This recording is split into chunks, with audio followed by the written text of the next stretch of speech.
The thing is that the game, there's always the fear, the underlying fear that the game may be given away. Now that fear isn't altogether unreasonable. Because part of the fascination of games is to get involved and in a way to forget that they are games. The actor on the stage does his damnedest to persuade you that he is moving in the real world. And children love to get completely absorbed in their games and get the actual thrill of adventure in playing at war and so on. And you see, one reason why people don't really want to know the future, why a really expert fortune teller gives most people a little bit of trepidation, is that if you know what the future is going to be, it is less worthwhile going ahead towards it. If you know the outcome, why bother?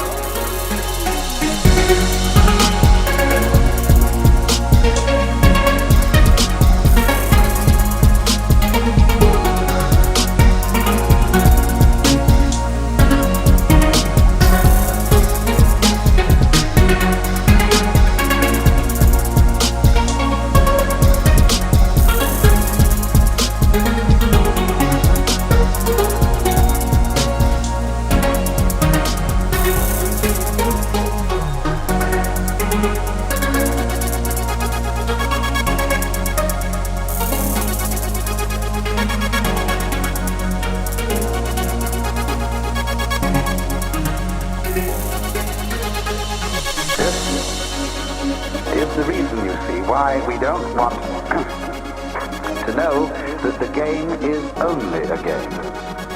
If we can make believe that the game is real, whatever that means, we are not really very clear about that. But somehow we know what it means in our bones if we don't know very well in our heads what is for real. And we're always testing things out, what is for real. But when the whole world game becomes too real, and people become too earnest, it's highly necessary to play a new game, which is the game against non-game. But how far can you get away with giving the show away about the game? Nobody really wants to go the whole hog until you're ready for final nirvana. You know, then you give the show away so far as you're concerned. And that's it.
But in the meantime, the fascination of seeing how to put together, knowing it's a game, and still playing it.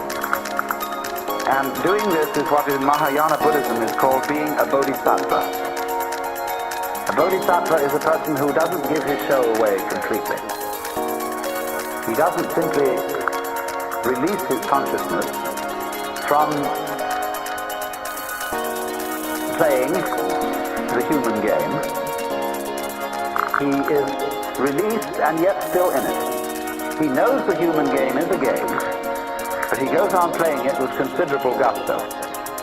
And his gusto derives in a great deal from the fact of knowing it's a game. You see, you can do that. And it's one of the peculiar properties of self-consciousness, to be able to know it's a game and yet enjoy doing it. It's like being happy and knowing you're happy. Now, a lot of people are afraid of that. They feel that if the moment they say, well, I'm happy, that it'll somehow stop.